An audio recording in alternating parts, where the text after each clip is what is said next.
This is Newswatch Quinte.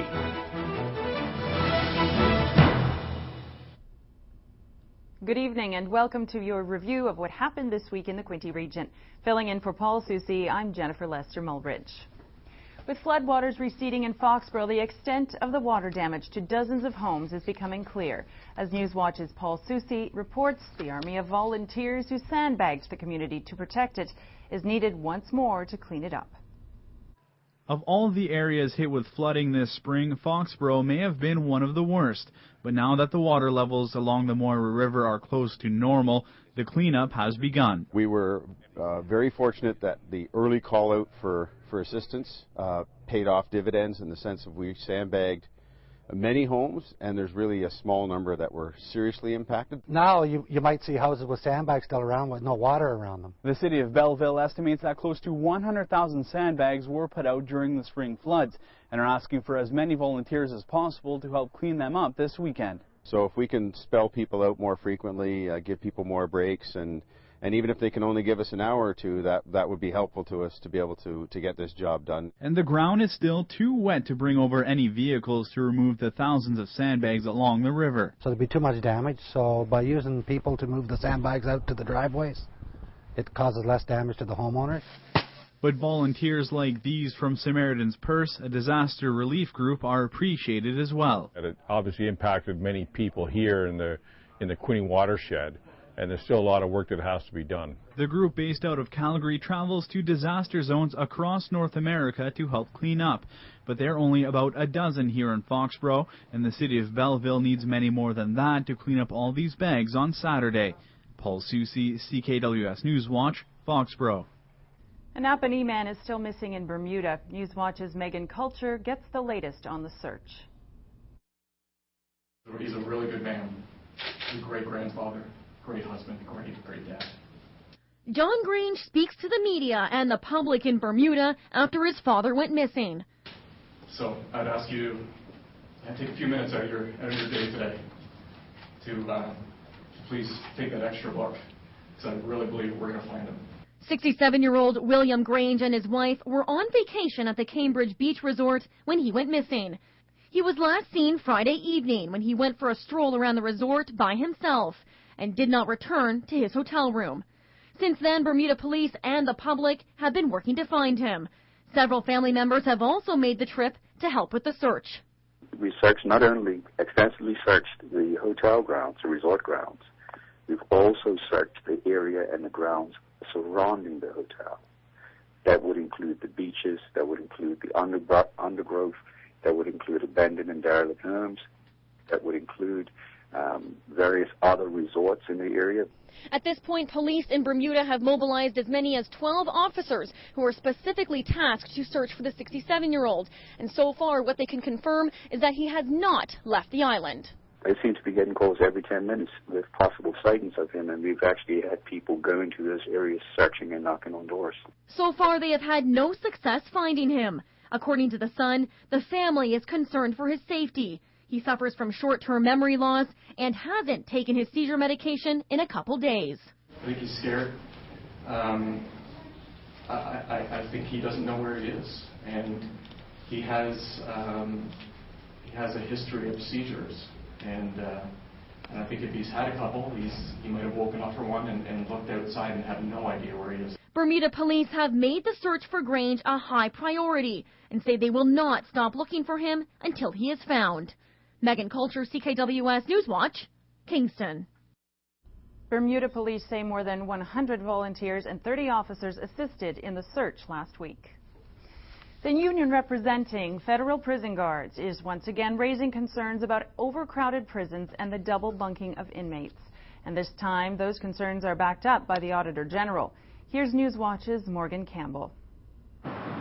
When the federal government announced it would shutter Kingston Penitentiary and 2 other prisons, it justified the closure by claiming it would result in annual savings of $120 million. But according to a report released by the Auditor General, that number was grossly overstated. In fact, Auditor Michael Ferguson says the savings won't be more than $86 million. The Auditor General report essentially says to me that they were knowingly misleading Parliament when they answered my question, how can you save $120 million when it costs $120 million to run, and you still have to pay extra money to accommodate the inmates somewhere else after you close those institutions. The report also revealed that Canada's prisons are bursting at the seams. Joyceville, Warkworth, Collins Bay, and Millhaven institutions are operating at near maximum capacity. And since KP closed last fall, it's hard for the Guards Union provincial president to even look at it. He sees nothing but wasted space. Now we put all them inmates and the inmates that were already at Millhaven in one institution that we're trying to manage multiple populations with. You know what, there was a lot of populations that we manage well in KP. Many inmates are being double bunked, squeezed into cells that are 5 meters square. The union maintains that double bunking leads to increased levels of violence, tension, and aggression. Bad for both the guards and inmates. The Conservative government, since they've come into a majority, have been rebuffing us off on that, and now we have 2 reports that, you know what, the double bunking has a huge impact on violence. The Minister of Public Safety says he doesn't feel that prisoners are entitled to their own cells. We have studies that have been done by the Correctional Service of Canada that are clearly on a scientific-based evidence demonstrating that there is no link between the rate of violence and double bunking. Corrections Canada is constructing new cells in an effort to keep up with the influx of prisoners coming into the system ever since the government implemented its tough on crime agenda. With that being said, 50 new units are set to open at both Frontenac and Pittsburgh institutions, but the Auditor General says the government has no long-term plan for prison overcrowding. The Conservatives say until then, they will continue to double bunk inmates. Morgan Campbell, CKWS Newswatch, Kingston. Damage is extensive following a fire in the rural part of Kingston. Newswatch's Darren Davis reports. 3780 Unity Road is maybe 1 kilometer to 2 kilometers west of Highway 38. Fire officials say they got the fire call mid-afternoon. At approximately 10 after 2 this afternoon, we had a call to a fire out here on Unity Road. When firefighters arrived, they found a fully involved garage structure. And obviously, you know, it was starting to go into the house as well. Kingston Fire and Rescue invoked mutual aid. Fire departments from South Frontenac and Loyalist townships responded with tankers to shuttle water back and forth to the fire.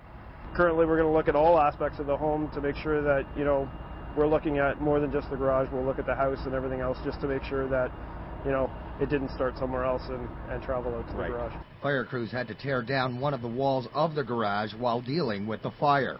Sometimes when a wall is up, it's not necessarily better. It's usually better on the floor so that, you know, for example, when I go in and do my investigation, I need to make sure that it's safe. So the crew's making it safe for me to do my investigation. A truck in the driveway and another vehicle in the garage were destroyed. Fire officials still haven't determined if anyone was home at the time of the fire. The fire investigation is still in its early stages. Neither the cause of the fire or the exact amount of damage have been determined. Darren Davis, CKWS Newswatch, Unity Road.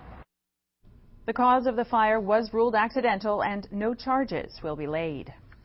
It's not every day that it's a community getting a new hospital, but construction officially got underway last week in Kingston. Newswatch's Megan Culture reports from a groundbreaking ceremony at the site of the future Providence Care Hospital on King Street West.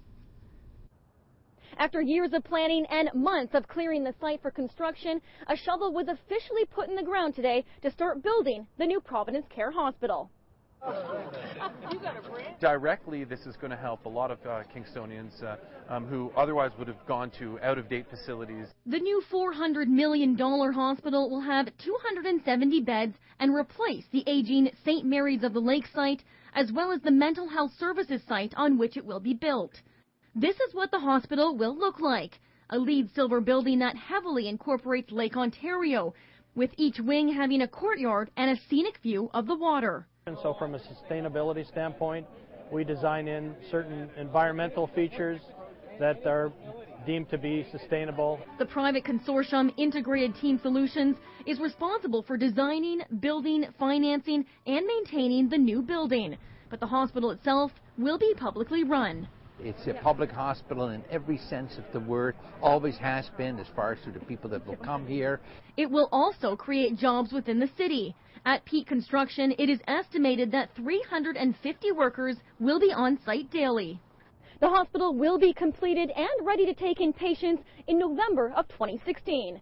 Megan Coulter, CKWS Newswatch, Kingston. Coming up on Newswatch Quinte Review, Canadian Forces bases take part in the National Day of Honor. Last week saw a National Day of Honor recognized for the 40,000 Canadian soldiers who served in the 12-year war in Afghanistan. Ceremonies were held at 38 locations, including Trenton. Newswatch's Morgan Campbell reports from 8 Wing. This aircraft taking off is a solemn reminder of why all of these men and women are gathered here at the Afghanistan Repatriation Memorial at CFB Trenton. The airbase is the hub of air transport operations in Canada and abroad. 8 Wing is involved in virtually every military operation. It's also where repatriation ceremonies took place for 158 men and women who lost their lives in Afghanistan.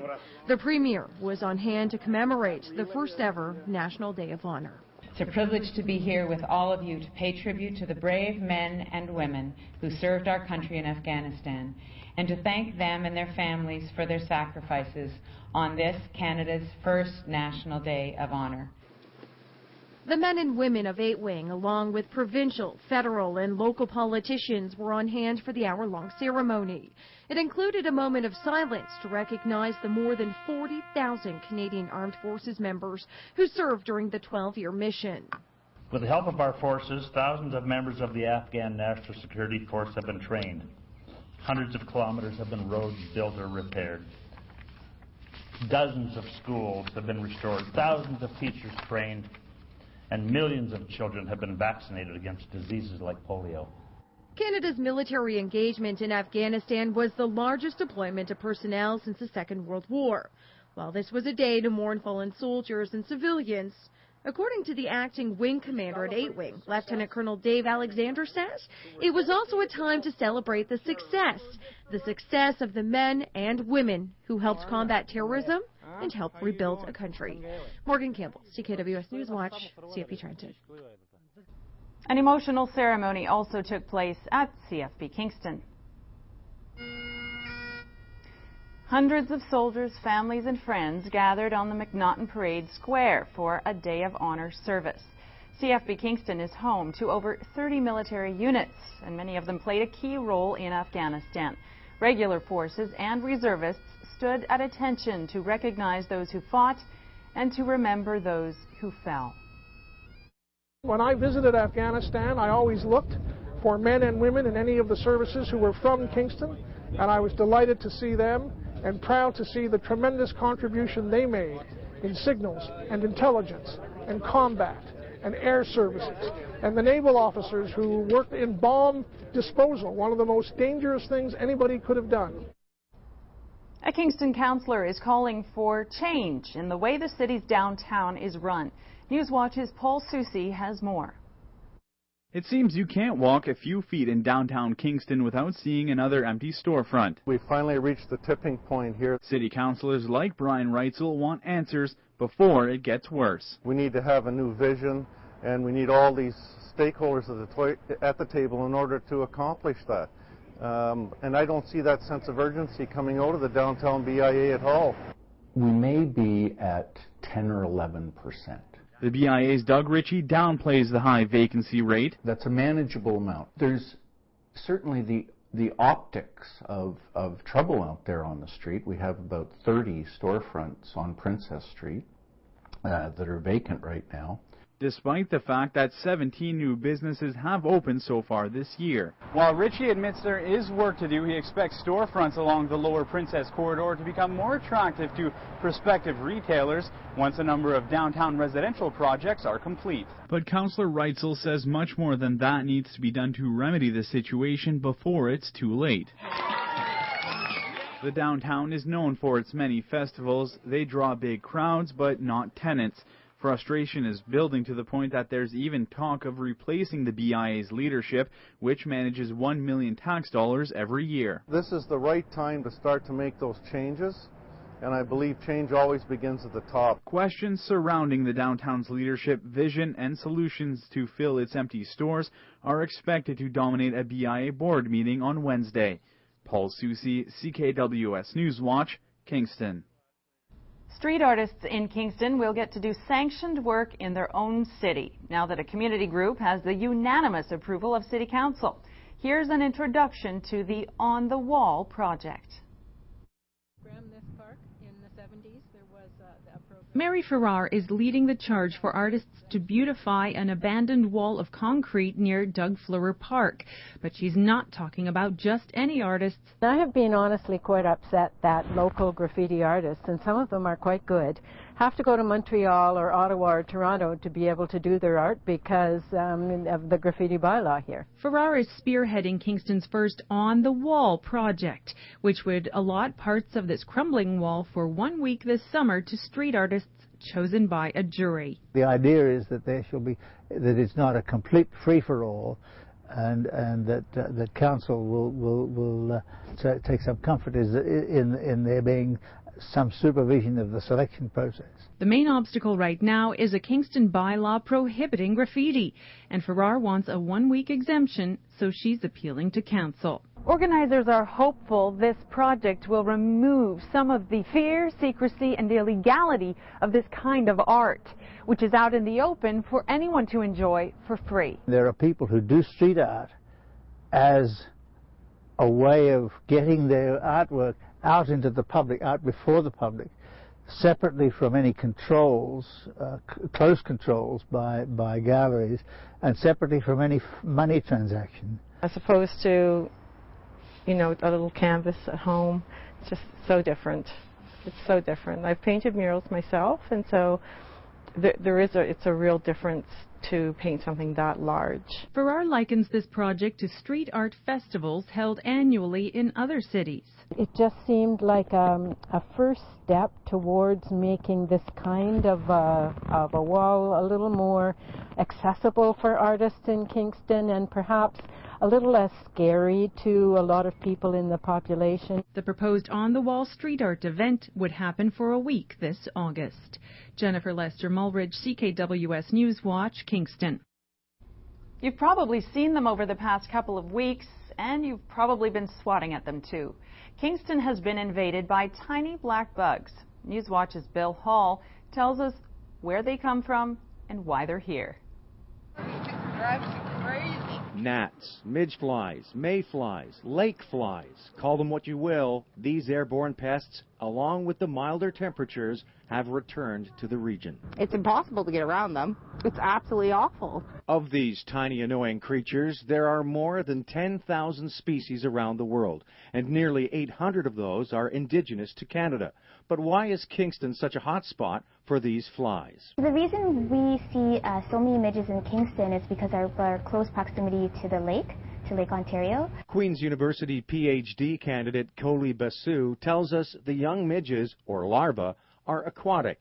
They rise from the bottom of Lake Ontario to adulthood, then swarm. But why?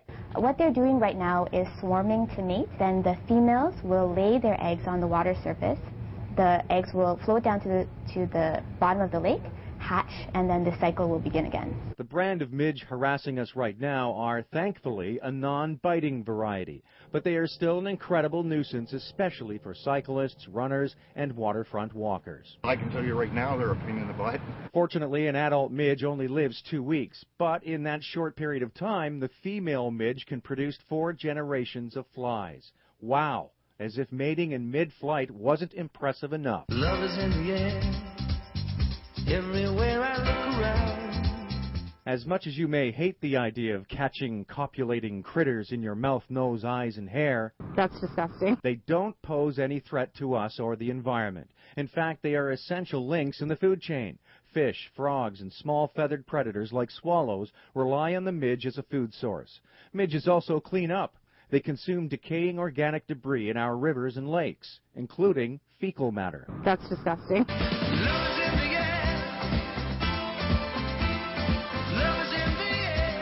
So, before you curse these randy little pests, remember the good they do. Bill Hall, CKWS Newswatch, Kingston. Up next on Newswatch Quinte Review, Backstreet's back in a big way in Kingston.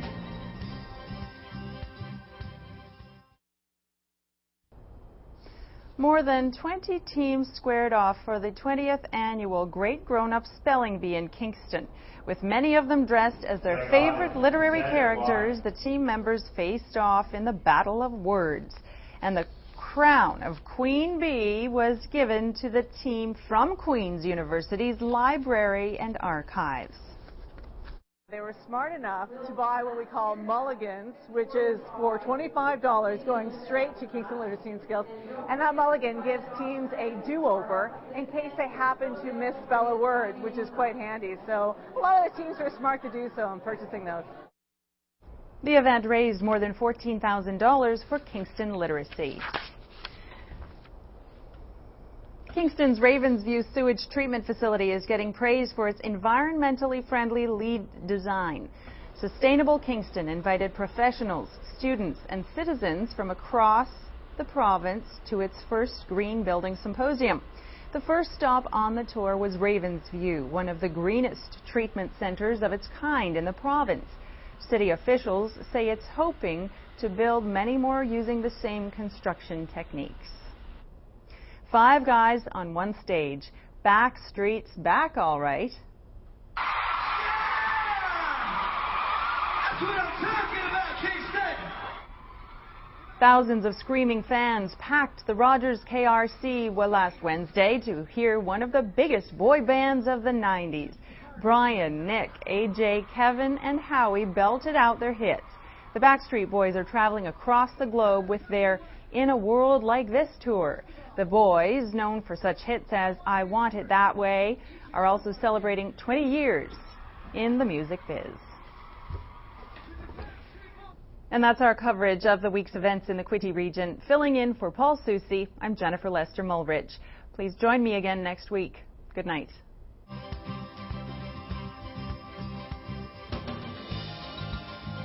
Hair and makeup by James Brett. Cellular communications provided by Tyroot Telus. Floral design by Pam's. Promotional considerations provided by the Confederation Place Hotel, 237 Ontario Street on Kingston's waterfront.